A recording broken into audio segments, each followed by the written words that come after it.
Hello friends, welcome back to my channel AJ academy excellence में आपका स्वागत है। आज हम डिस्कस करने वाले हैं यूनिट सेकंड के, जिसका नाम है इन्फरेंशियल स्टैटिक फर्स्ट। इसका रिमेनिंग टॉपिक्स रह गए, जिसमें हम concept of testing of null hypothesis, type 1 error, type 2 error, level of significance, one tail and two tail test को अच्छे से समझने वाले हैं। तो स्टार्ट करते हैं हमारा वीडियो। तो ये नल हाइपोथेसिस क्या होता है? नल हाइपोथेसिस एक ऐसी स्टेटमेंट होता है जिसका जो ये बताता है कि जो दो वेरिएबल है, हमारी स्टडी रिसर्च स्टडी है, उसके अंदर जो दो वेरिएबल है उनके बीच में कोई संबंध नहीं है, कोई डिफरेंस नहीं है, कोई रिलेशनशिप नहीं है, कोई प्रभाव नहीं है।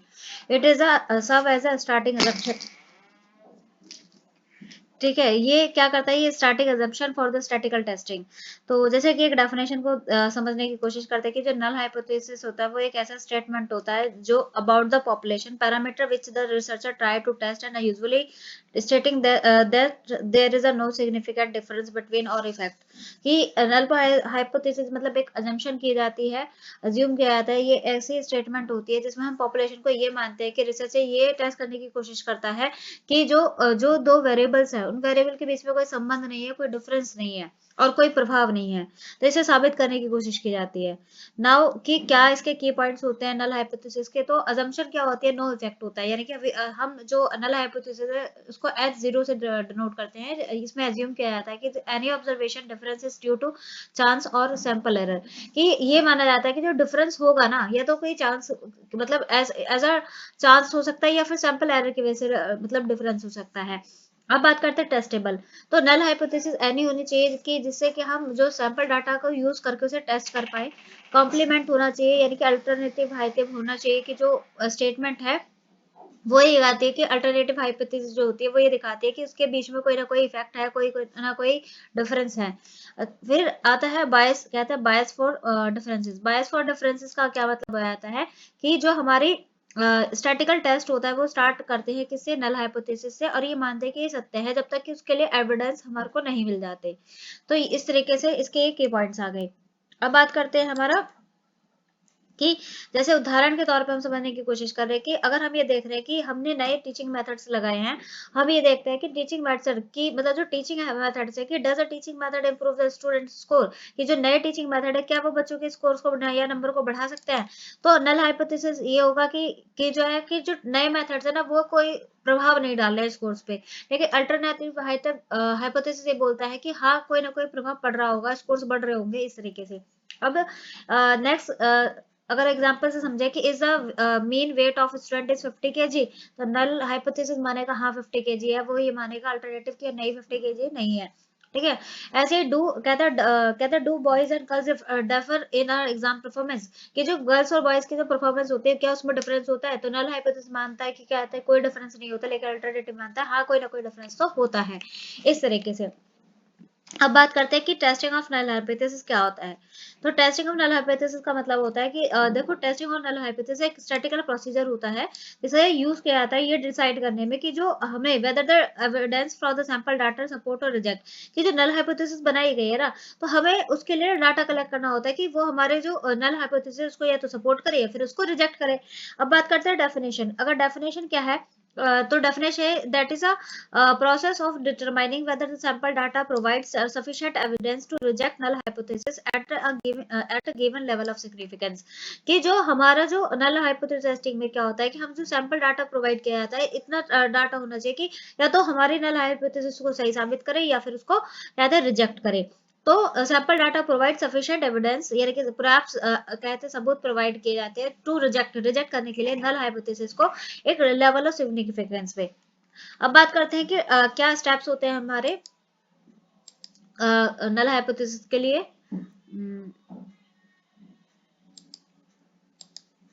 अगर नल हाइपोथेसिस के लिए स्टेप्स हम देखें तो पहला क्या करते हैं कि हम फॉर्मुलेट करते हैं अपने हाइपोथेसिस को। फॉर्मुलेट हाइपोथेसिस मतलब जैसे कि हम स्टेट करते हैं नल हाइपोथेसिस और अल्टरनेटिव हाइपोथेसिस। फिर हम चूज करते हैं सिग्निफिकेंस ऑफ लेवल। चूज करना सिग्निफिकेंस ऑफ लेवल का मतलब ये होता है कि जो हम कॉमनली यूज करते हैं वो 0.05 होता है और या फिर 0.01 होता है। प्रोबेबिलिटी यानी कि इसका मतलब ये होता है कि प्रोबेबिलिटी है, यानी कि संभावना है रिजेक्शन करने की नल हाइपोथेसिस को अगर वो ट्रू होता है तो। मतलब इतनी इतनी यानी कि 5% या 10% संभावना होती है नल हाइपोथेसिस को अगर वो ट्रू है तो। ठीक है, रिजेक्ट करने की। अब बात करते हैं 3 की, हम क्या करेंगे, फिर सिलेक्ट करेंगे एप्रोप्रिएट टेस्ट, है ना, यानी कि एप्रोप्रिएट यानी कि टी टेस्ट लगाना है, जेड टेस्ट लगाना है, काई स्क्वायर लगाना है, एनोवा लगाना है, ये डिपेंड करता है हमारा किस पे, डाटा के टाइप और सैंपल साइज पे। अब बात करते हैं कंप्यूट टेस्ट स्टैटिक्स, यानी कि हम कैलकुलेट करेंगे value from the sample data, जो डाटा हमने कलेक्ट किया है उससे हम वैल्यू कैलकुलेट करेंगे, और फिर हम डिटरमाइन करेंगे क्रिटिकल वैल्यू, यानी कि that is a P value. P value क्या होता है, टेबल जो हम यूज करें स्टैटिकल टेबल या फिर सॉफ्टवेयर, उससे हमारी पी वैल्यू निकल आ जाती है। अब बात करते हैं मेक डिसीजन, फिर हम क्या लेंगे, फैसला लेंगे। अगर हमारा रिजेक्ट होता है नल हाइपोथेसिस, है ना, अगर नल हाइपोथेसिस जो हमने बनाया था तो रिजेक्ट हो जाता है, कब रिजेक्ट होगा, जब हमारी जो कहते हैं जो टेबल वैल्यू है और जो हमारी एक्चुअल वैल्यू है, उस अगर हमारी जो एक्चुअल वैल्यू है टेबल वैल्यू से ज्यादा आई है ना, तो हम उसे रिजेक्ट कर देंगे। अगर हम हमारी जो टेबल वैल्यू वो ज्यादा है और जो हमने कैलकुलेट करी थी वो कम है, that is a fail to reject, हम अपनी हाइपोथेसिस को रिजेक्ट नहीं कर पाए हैं। अब इंटरप्रिटेशन रिजल्ट आ जाता है, हम क्या करते हैं, फिर कंक्लूजन निकालते हैं कि हमारे जो रिसर्च प्रॉब्लम है उसके कॉन्टेक्स्ट में क्या कंक्लूजन आया है वो निकालने की कोशिश करते हैं। इंपॉर्टेंस पॉइंट की बात करते हैं कि कौन कौन से इंपॉर्टेंट पॉइंट जो है हाइपोथेसिस टेस्टिंग में हम रखने चाहिए। पहला कि नल हाइपोथेसिस नेवर प्रूवन, कि हम नल हाइपोथेसिस को कभी भी साबित नहीं करते बल्कि उसे रिजेक्ट और या फिर फेल टू रिजेक्ट होता है इसमें। बात करते हैं टाइवन एरर, टाइवन एरर कब होता है कि जब हम नल हाइपोथेसिस को रिजेक्ट कर देते हैं जब वो साबित होती है, यानी कि सही होती है। और और अगर नल टाइप 2 एरर तब होता है जब हमारा फेल टू रिजेक्ट, यानी कि हम नल हाइपोथेसिस को कहते रिजेक्ट करने, यानी कि जब हम रिजेक्ट है उसको फेल कर मतलब फेल हो गए हैं उसे रिजेक्ट करने के लिए, लेकिन जब वो कहते क्या थी, वो गलत थी, यानी कि हमें गलत थी, हमें वो रिजेक्ट करनी चाहिए थी, हम रिजेक्ट नहीं कर पाए हैं। सिग्निफिकेंस लेवल क्या होता है, सिग्निफिकेंस मतलब लेवल ये होता है कि यहाँ पे प्रोबेबिलिटी होती है कितने टाइवन एरर होने की। इसके बाद सैंपल साइज अफेक्ट करता है, सैंपल साइज कैसे अफेक्ट करता है, पावर ऑफ टेस्ट, यानी कि लार्ज सैंपल होगा तो हमारी जो डिसीजन होगा वो बहुत ज्यादा रिलायबल हो जाएगा। अब बात करते हैं डायरेक्शनल हाइपोथेसिस। अब डायरेक्शनल हाइपोथेसिस क्या होता है कि डायरेक्शनल हाइपोथेसिस को हम वन टेल हाइपोथेसिस भी कहते हैं। ये प्रिडिक्ट करता है डायरेक्शन, किसकी रिलेशनशिप या डिफरेंस देखता है दो वेरिएबल्स के बीच में, जो वेरिएबल्स है उसके उसके डायरेक्शन को प्रिडिक्ट करता है कि किस डायरेक्शन में हमारा हाइपोथेसिस आएगा या फिर क्या डिफरेंस रहेगा। अब जो स्पेसिफिक वेदर दिस इफेक्ट और डिफरेंसेस जो है पॉजिटिव और नेगेटिव दोनों हो सकता है, और ग्रुप ऑफ और कंडीशन जो है एक्सपेक्टेड होती है कि या तो वो हाई होगी या फिर लो होगी। और जैसे डायरेक्शन हाइपोथेसिस डेफिनेशन समझने की कोशिश करते हैं कि जो डायरेक्शन हाइपोथेसिस होता है ये एक ऐसी स्टेटमेंट होता है जिसमें हम प्रिडिक्शन कर रहे होते हैं स्पेसिफिक डायरेक्शन में ऑफ एक्सपेक्टेड रिलेशनशिप, जो रिलेशन यानी कि दो वेरिएबल्स के बीच में जो संबंध है वो किस डायरेक्शन में जा रहा होगा, स्पेसिफिक किस डायरेक्शन में जा रहा होगा, यानी कि अगर हमें हाइपोथेसिस की डायरेक्शन पता है that is a directional hypothesis. अब है करेक्टरिस्टिक्स की बात करें कि हम इसका क्या करेक्टरिस्टिक होते हैं, तो या तो हम ये स्पेसिफाई करते हैं एक्सपेक्टेड इंक्रीज हो रहा होगा या डिक्रीज हो रहा होगा या पॉजिटिव या नेगेटिव रिलेशनशिप होगा। यूजुअली हम ये टेस्ट करते हैं कि ये कभी टेस्ट किया जाता है जब हमारा वन टेल टेस्ट होता है। दूसरा, इसमें हमें क्या होता है, यानी कि प्रीवियस नॉलेज चाहिए होती है, थ्योरी होती है जिसको हम जस्टिफाई करते हैं कि जस्टिफाई करते हैं उसकी डायरेक्शन को। अब बात करते हैं कि एग्जाम्पल से समझते हैं कि हम ये देखना चाह रहे हैं कि टीचिंग मेथड का मार्क्स पे क्या प्रभाव पड़ रहा है। तो अगर स्टूडेंट जो है टॉट कर रहे हैं नए मेथड से अगर बच्चे सीख रहे हैं तो स्कोर क्या होगा, बहुत ज्यादा बढ़ जाएगा, यानी कि ओल्ड मेथड जब हम यूज कर रहे थे क्लास के अंदर तो उससे अकॉर्डिंग नए मेथड से जो है बच्चों का स्कोर बढ़ जाएगा। तो दैट इज ये डायरेक्शनल हाइपोथेसिस। अब बात करते हैं इफेक्ट ऑफ, जैसे एक और एग्जांपल लेते हैं, effect of study hours on performance, यानी कि अगर हम जो है जो घंटे बच्चा बढ़ रहा है उस घंटे को बढ़ा रहे हैं तो उसकी परफॉर्मेंस में क्या फर्क पड़ रहा है, अगर ज्यादा घंटे बढ़ रहा है तो मार्क्स इंक्रीज हो रहा है, that is a directional hypothesis. अब ना effect of exercise on weight, यानी कि एक्सरसाइज का वेट पे क्या प्रभाव पड़ेगा, अगर रेगुलरली एक्सरसाइज करने से वेट डिक्रीज हो रहा है, that is a directional hypothesis. अब डायरेक्शनल हाइपोथेसिस के लिए जैसे कि डायरेक्शनल नल हाइपोथेसिस जो होती है, इस स्टिल नल कहते हैं नॉन डायरेक्शनल हाइपोथेसिस होती है। ऐसा नहीं कि हमेशा जो है नल हाइपोथेसिस डायरेक्शनल हाइपोथेसिस होगा, वो नॉन डायरेक्शनल हाइपोथेसिस भी होती है। यानी कि उदाहरण पे हम ये समझ सकते हैं कि कहते हैं कि कोई मतलब मार्क्स का दो, जो हमारे दो टीचिंग मेथड यूज कर रहे थे उनके बीच में मार्क्स पे कोई प्रभाव नहीं पड़ रहा है, कोई डिफरेंस नहीं है, ऐसा ये कहना चाह रहे हैं, that is a null hypothesis. अब बात करते हैं टेस्टिंग नल हाइपोथेसिस। अब ये टेस्टिंग द नल हाइपोथेसिस क्या है, ये स्टैटिकल प्रोसीजर होता है जिसमें हम डिसाइड करते हैं वेदर द एविडेंस, जो एविडेंस है यानी कि जो हमारा सैंपल डाटा है, सैंपल डाटा से जो एविडेंस आए हैं वो ये डिसाइड करते हैं कि हमें अपने जो मतलब जो नल हाइपोथेसिस है उसको रिजेक्ट करने के लिए हमारे पास जो है पर्याप्त क्या होने चाहिए, एविडेंस होनी चाहिए, पर्याप्त सबूत होने चाहिए। नल हाइपोथेसिस वही मतलब जो मैंने पीछे पढ़ाया था वही चीज रिपीट हो गई है कि नल हाइपोथेसिस क्या है। मैंने इसे और अच्छे से डिस्क्राइब कर दिया कि नल हाइपोथेसिस क्या होता है, ये चीज हम अभी पढ़ के आ चुके हैं कि पहले फॉर्मुलेट करेंगे हाइपोथेसिस को, फिर सिलेक्ट करेंगे सिग्निफिकेंस लेवल, फिर चूज करेंगे टेस्ट स्टैटिक्स को, फिर कंप्यूट करेंगे टेस्ट स्टैटिक, फिर डिटरमाइन करेंगे पी वैल्यू यानी कि टेबल वैल्यू से, है ना, फिर डिसीजन लेंगे, फिर इंटरप्रेट करेंगे रिजल्ट्स को। यहाँ पे एक उदाहरण भी ले लिया है कि डायरेक्शनल हाइपोथेसिस का अगर हम टेस्ट डायरेक्शनल हाइपोथेसिस और टेस्टिंग कर रहे हैं तो क्या होगा। जैसे हमारा रिसर्च क्वेश्चन है कि क्या नए मेथड जो है टीचिंग मेथड है क्या वो बच्चों के मार्क्स को बढ़ा रहा है, ये हमारा क्वेश्चन है। तो हमने क्या करा, बच्चों 25 बच्चों का मतलब सैंपल लिया और ओल्ड मेथड से बच्चों का जो मीन आ रहा था वो 60 आ रहा था और नए मेथड से 65 आ रहा है, स्टैंडर्ड डेविएशन हमारा 10 है। तो नल हाइपोथेसिस में ये मान रहा है कि नए और ओल्ड मेथड में मतलब कोई डिफरेंस नहीं है, कोई इंक्रीमेंट नहीं हो रहा है।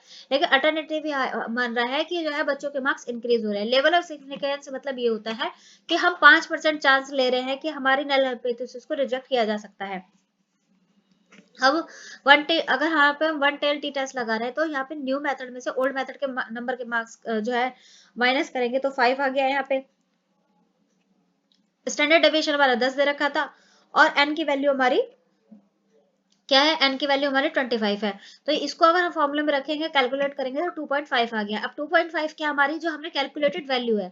अब हमारा जो डिग्री ऑफ फ्रीडम क्या है यानी कि 25 में से एक माइनस करेंगे तो 24 आ गया, that is a degree of freedom. अब हम क्या करेंगे कि अब एक टेबल हमारे एक टेबल वैल्यू मतलब टेबल होती है, आपकी बुक्स होगी उसके पीछे एक टेबल दे रखी होगी, उस पे आप डिग्री ऑफ फ्रीडम पे 24 पे जाना और उसमें 0.05 पे देखना और 0.01 पे देखना। तो 0.05 पे जो वैल्यू आ रही है वो 1.711 आ रही है, यानी कि ये हमारे टेबल वैल्यू है। यानी कि ये जो हमें दे रखी है ये हमारे टेबल वैल्यू है, ये हमने जो 2.5 है ये हमारी कैलकुलेटेड वैल्यू है। तो बताइए कि कौन से ज्यादा, जो हमने वैल्यू कैलकुलेट करी है वो ज्यादा है टेबल वैल्यू से। तो इसका मतलब यानी कि टेबल वैल्यू से हमारी जो कैलकुलेटेड वैल्यू है ज्यादा है। तो यानी कि हम हमारा जो रिजेक्ट है यानी कि हम क्या कर रहे हैं, अपने जो हाइपोथेसिस है उसको क्या कर रहे हैं, रिजेक्ट कर रहे हैं नल हाइपोथेसिस को। ठीक है, इसका मतलब ये है कि जो नया मेथड है कहीं ना कहीं वो बच्चों के, इसका मतलब ये है कि जो अगर हमारी कैलकुलेटेड वैल्यू ज्यादा आ रही है तो इसका मतलब ये है कि हम कहीं ना कहीं जो बच्चों के मार्क्स है नए मेथड से बढ़ रहे हैं। तो अब कौन कौन से पॉइंट्स हमें याद रखने होते हैं, तो ये पॉइंट्स याद रखने होते हैं कि जो डायरेक्शनल हाइपोथेसिस होता है वो प्रिडिक्ट करता है स्पेसिफिक डायरेक्शन को, ना कि नॉन डायरेक्शनल, यानी कि नॉन डायरेक्शनल डज नॉट, है ना, यानी कि डायरेक्शनल हाइपोथेसिस किसी विशेष डायरेक्शन को बताता है, उसे प्रिडिक्ट करता है। अगर नल हाइपोथेसिस को हम टेस्ट कर रहे हैं तो उसमें हमारा सैंपल डाटा, टेस्टिंग स्टैटिक्स और कहते हैं क्रिटिकल वैल्यू और कहते हैं सिग्निफिकेंस लेवल, ये कहते हैं चीजें इन्वॉल्व होती है। ऑकर्स यानी कि कौन से एरर हो सकते हैं, तो अगर टाइप 1 एरर हो रहा है तो इसका मतलब ये है कि हमने जो ट्रू नल हाइपोथेसिस थी उसको रिजेक्ट कर दिया है। और सेकंड एरर तब इंक्रीज होता है यानी कि टाइप 2 एरर तब होता है कब, कि जब हम फेल हो जाते हैं जो हमारी रिजेक्शन यानी कि रिजेक्ट करने में जो कि फॉल्स थी, यानी कि जो हमारी नल हाइपोथेसिस फॉल्स थी लेकिन हम उसे रिजेक्ट करने में फेल हो गए हैं। इस तरीके से और अच्छे से हम नीचे समझेंगे कि क्या होता है। तो जैसे हम और अच्छे से मैं आपको डिटेल में बताती हूँ कि टाइप 1 और टाइप 2 एरर कब होता है। तो when we test a null hypothesis, जब हम नल हाइपोथेसिस को टेस्ट कर रहे हैं तो वहां दो कहते हैं एरर यानी कि दो गलतियां होने की संभावना हो जाती है। तो टाइप 1 एरर कब आता है, टाइप 1 एरर को हम ये कहते हैं अल्फा एरर के नाम से भी जान रहे हैं। तो टाइप 1 एरर कब होता है कि occurs when we reject a true null hypothesis, यानी कि हमने ये कहा कि ये बात की जो है मतलब जो हम ये कह रहे हैं कि सपोज हमने ये कहा कि जो है दवाइयाँ, अगर हम दवाई देख रहे हैं तो हम ये कह रहे हैं कि दवाइयों को कोई प्रभाव नहीं पड़ रहा है ना।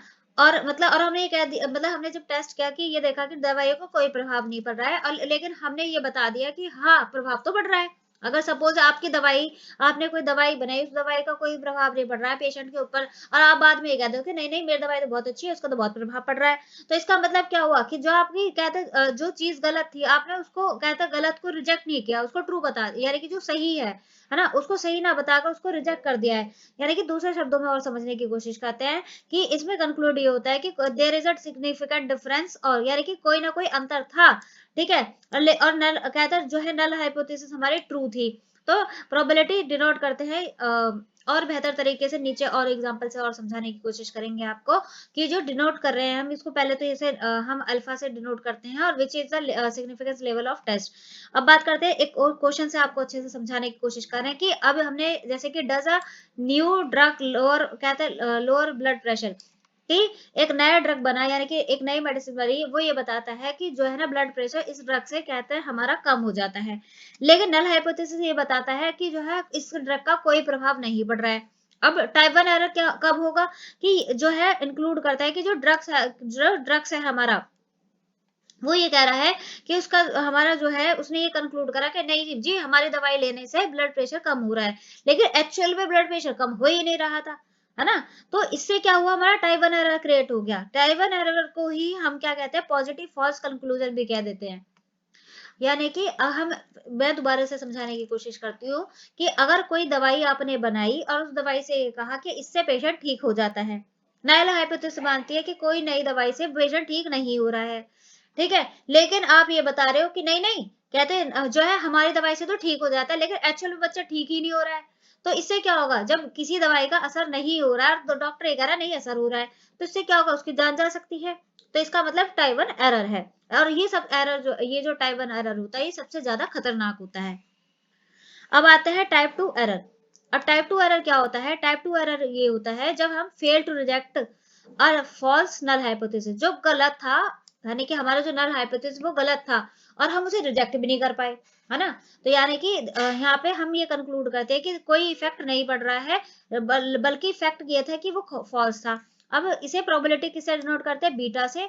और इसे क्या कहते हैं? हम इसे risk of type 2 second error कहते हैं। जैसे एक क्वेश्चन से हम समझने की कोशिश करते हैं कि नए मेथड्स ये कह रहा है कि does new teaching methods improve student score, कि कहते हैं जो बच्चों का स्कोर है जो नए टीचिंग मेथड का इस्तेमाल कर रहे हैं उससे बच्चों के स्कोर कहते हैं क्या बढ़ते हैं, क्या इंप्रूव होते हैं। तो नल हाइपोथेसिस मानता है कि ये मानता है कि हम तो ये मानते हैं कि कोई प्रभाव नहीं पड़ रहा है, मतलब जो है स्कोर स्कोर कुछ नहीं बढ़ रहे हैं। लेकिन कंक्लूड क्या हुआ कि हमने ये कहा कि ये डज नॉट इम्प्रूव स्कोर। ठीक है? व्हेन इट इज एक्चुअली कहते डज कि हमने ये बोल दिया कि भाई इसका तो भैया बच्चों के मार्क्स तो बढ़ ही नहीं रहे हैं, चाहे नया मेथड लगा लो चाहे कुछ भी लगा लो, लेकिन एक्चुअल में क्या हो रहा था कि क्लास में बच्चों के मार्क्स इंप्रूव हो रहे थे। तो हमने क्या करा गलत बता दिया। दैट इज अ कहते हैं type 2 error, that is also called beta error. और इसे इसको ही हम क्या कहते हैं फॉल्स नेगेटिव कहते हैं। अब जैसे और अच्छे से समझने की वो कोशिश करते हैं कि टाइप 1 एरर क्या होता है और टाइप 2 एरर क्या होता है। टाइप 1 एरर जब होता है हम रिजेक्ट कर देते हैं ट्रू कहते हैं नल हाइपोथेसिस को, और इसे हम क्या कहते हैं अल्फा एरर भी कहते हैं। इसे पॉजिटिव कहते हैं पॉजिटिव फॉल्स पॉजिटिव भी कहते हैं। इसमें क्या होता है हम डिडक्ट करते हैं इफेक्ट को डज नॉट एग्जिस्ट, ऐसे प्रभाव को देख लेते हैं जो वास्तव में था ही नहीं। ठीक है? यानी कि हमने प्रूफ कर दिया जो ड्रग इनफेक्टिव था उसको भी कह दिया कि नहीं हाँ जी अप्रूव कर दिया है। टाइप 2 एरर क्या होता है जहां हम कहते हैं जो फॉल्स नल हाइपोथेसिस है उसे हम फेल हो गए रिजेक्ट करने में, इसी को हम बीटा कहते हैं, इसी को हम फॉल्स नेगेटिव कहते हैं। और यहाँ पे मिस कर देते हैं हम रियल इफेक्ट को। और हम जैसे कि उदाहरण पे ये आते हैं कि कहते हैं हमने अप्रूव कर दे, कहते हैं जो ड्रग इफेक्टिव था जिसका असर हो रहा था उसको ये कहते हैं कि हाँ इसका तो कोई असर हो ही नहीं रहा है। तो मैं उम्मीद करती हूँ कि आपको टाइप 1 और टाइप 2 एरर काफी अच्छे से समझ में आ गया होगा। और टाइप 1 और टाइप 2 एरर को डिफरेंस में बहुत अच्छे से तैयार कर लेना, क्योंकि डिफरेंस इसका पूछा जाता है। अब बात करते हैं level of significance. Level of significance को डिनोट कर रहे हैं ये अल्फा से। और द लेवल ऑफ सिग्निफिकेंस क्या होता है? ये प्रोबेबिलिटी तब होता है जब कहता है प्रोबेबिलिटी ऑफ मेकिंग, इसकी संभावना टाइप 1 एरर में ज्यादा हो जाती है क्योंकि ये रिप्रेजेंट करता है रिस्क को। और we are willing to take, यानी कि हम जो रिस्क ले रहे हैं, कहते हैं जो है ट्रू नल हाइपोथेसिस को रिजेक्ट करने का जो खतरा ले रहे हैं, है ना, हम जो विलिंग है कि हम इच्छा है कि हम जो है अपनी जो ट्रू नल हाइपोथेसिस है उसे रिजेक्ट कर दे, उसका जो रिस्क ले रहे हैं that is a level of significance. यानी कि कितना रिस्क लेते हैं कॉमनली 0.05, यानी कि 5% लेते हैं, 1% और 10%। ठीक है? और जो हमारे जो मेडिकल हम अगर अपनी हाइपोथेसिस को बनाते हैं और फिर रिजेक्ट करने के लिए हम सिर्फ 1% का रिस्क लेते हैं, ज्यादा नहीं लेते हैं, क्योंकि हम हार्डली वहां पे चेक करते हैं। अब बात करते हैं स्मॉलर अल्फा। ये स्मॉलर अल्फा का मतलब क्या है कि मोर कहते हैं strict criteria to reject null hypothesis, यानी कि बहुत ही कहते हैं कड़े मापदंड होते हैं नल हाइपोथेसिस को रिजेक्ट करने के लिए। तो इस जब बहुत ही कड़े मापदंड हो गए तो वहां पे क्या होगा, जो टाइप वन एरर की जो संभावना होगी वो भी बहुत कम होगी।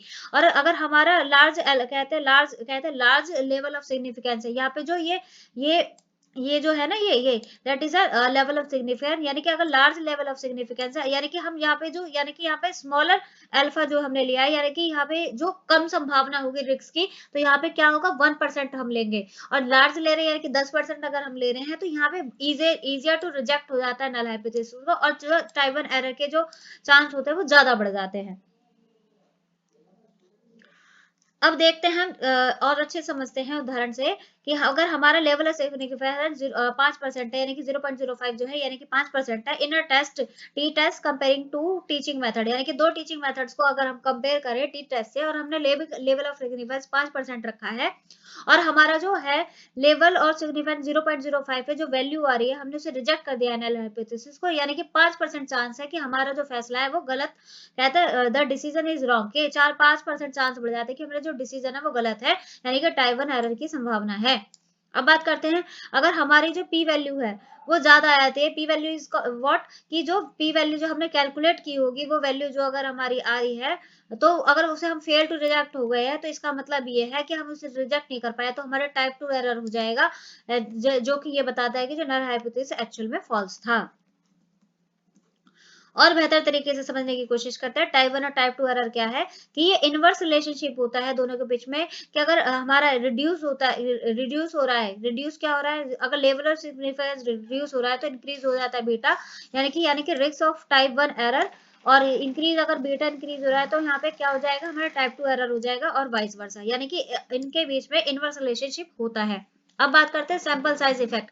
अगर हमारा जितना लार्ज सैंपल होगा, वहां पे उतनी ही संभावना कम हो जाएगी एरर होने की, यानी कि टाइप वन और टाइप टू एरर होने की संभावना कम हो जाएगी। यानी कि अगर हमें अपनी स्टडी के अंदर एरर कम करना है तो हमें सैंपल साइज हमेशा बढ़ा लेना चाहिए। अब बात करते हैं डिसीजन, यानी कि रिसर्चर जो है सिलेक्ट करता है अगर हमारा level significance based on the acceptable risk and consequences of error. अब बात करते हैं, जैसे कि मेडिकल ट्रायल में अगर हम देख रहे हैं, अगर लेवल ऑफ सिग्निफिकेंस 0.01 हम लेते हैं यूजुअली अवॉइड करने के लिए टाइप वन एरर को, और बिकॉज क्यों करते हैं, क्योंकि हम अप्रूविंग इनइफेक्टिव, अगर ऐसा ड्रग को चूज कर लेते हैं, अप्रूव कर लेते हैं, या उसे ये कह देते हैं ये अच्छा है, तो इससे क्या है, जान मान का खतरा ज्यादा बढ़ सकता है। और अच्छे से अगर एक और समझे तो क्या है कि अगर हम जैसे एक स्टडी कर रहे हैं, स्टडी में ये देख रहे हैं कि टेस्ट वेदर जो फर्टिलाइजर है वो इंक्रीज कर देता है क्रॉप को, यानी कि हमारी खेती को बढ़ा देता है, तो हम नल हाइपोथेसिस बनाते हैं कि ऐसा कुछ प्रभाव नहीं पड़ता है, और अल्टरनेटिव हाइपोथेसिस मानता है कि हाँ भाई हमारी खेती बढ़ रही है फर्टिलाइजर की वजह से।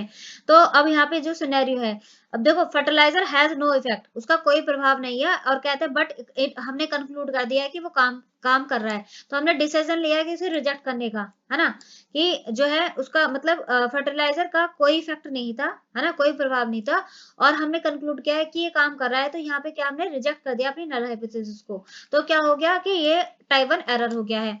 अगर हम फर्टिलाइजर इंक्रीज कर रहा था खेती बड़ी को, और हमने ये कहा कि अबे इसका कोई प्रभाव नहीं पड़ रहा है, और हमने इसे फेल हो गए इसे रिजेक्ट करने में, है ना, नल हाइपोथेसिस को, तो यहाँ पे हमारा टाइप टू एरर हो गया है। ऐसे ही अब हमने लेवल ऑफ सिग्निफिकेंस अगर हम देख रहे हैं, तो यहाँ पे प्रोबेबिलिटी किसकी ज्यादा हो गई, टाइप वन एरर की, जहाँ पे लेवल ऑफ जो अल्फा की जो वैल्यू है वो 5% है, तो यहाँ पे 5% चांस है कि हम ये कह सकते हैं कि हमारा जो काम है वो गलत साबित हो सकता है। अब बात करते हैं इंपॉर्टेंस क्या है इसकी रिसर्च में, तो पहले बात करते हैं कि हम यहाँ पे कंट्रोल करते हैं, यानी कि एरर को, यानी एरर को कंट्रोल, अपनी गलतियों को कंट्रोल करने में मदद करता है इन डिसीजन मेकिंग। ठीक है, डिटरमाइन करते हैं कॉन्फिडेंस इन कंक्लूजन, कि हमारा जो कंक्लूजन आ रहा है ना, उसके लिए जो कॉन्फिडेंस है कि हम इतने कॉन्फिडेंस से कह सकते हैं हाँ भाई हमारी स्टडी ये है।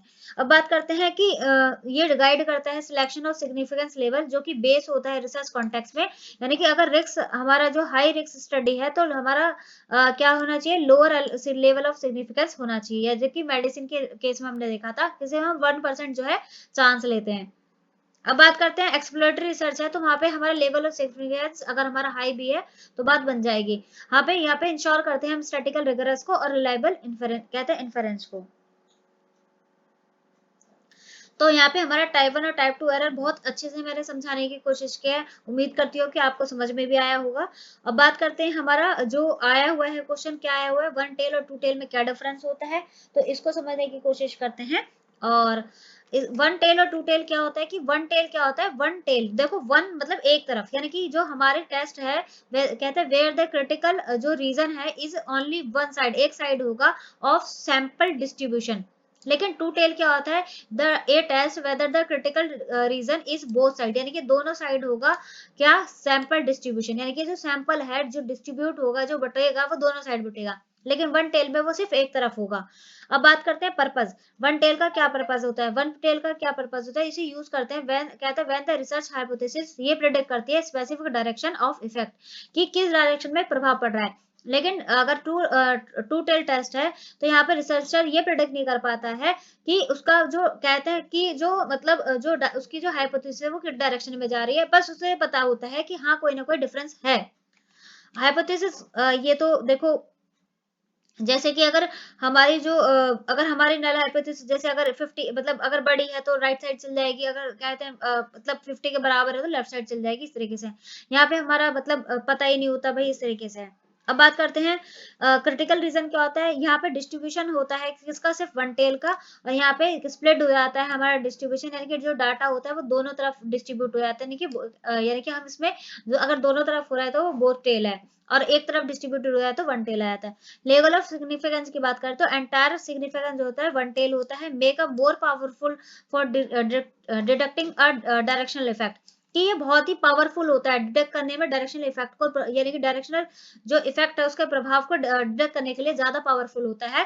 और यहाँ अगर अगर हमारा अल्फा जो है वो डिवाइड हो रहा है इक्वल दो पार्ट्स में, तो यहाँ पे हम जो है मेक अ मोर कंजर्वेटिव, है ना। अब बात करते हैं व्हेन टू यूज, कब यूज करते हैं, तो हम इसे यूज करते हैं when you have a previous knowledge and strong theory, तो प्रिडिक्ट कर पाते हैं डायरेक्शन ऑफ द इफेक्ट को, है ना, यानी प्रिडिक्ट कर पाते हैं डायरेक्शन ऑफ इफेक्ट को अगर आपके पास प्रीवियस नॉलेज है। लेकिन अगर टाइप 2 अगर वन टू टेल है तो when you only want to test, सिर्फ आप टेस्ट करना चाह रहे हैं, लेकिन आपको ये तो पता है डिफरेंस है, लेकिन ये पता नहीं है कि आप ये अज्यूम नहीं कर पा रहे हैं कि किस डायरेक्शन में डिफरेंस है। और दूसरे शब्दों में हम समझने की कोशिश करें तो वन टेल टेस्ट जो होता है वो एक स्पेसिफिक डायरेक्शन में जाता है, और टू टेल जो होता है वो कहते हैं दोनों ही डायरेक्शन में प्रभाव दिखाई देता है। तो यहाँ पे हमने बहुत अच्छे से समझने की कोशिश करी है कि नल हाइपोथेसिस क्या होता है, टाइप 1 एरर क्या होता है, टाइप 2 एरर क्या होता है, लेवल ऑफ सिग्निफिकेंस क्या होता है, वन टेल क्या होता है, टू टेल क्या होता है।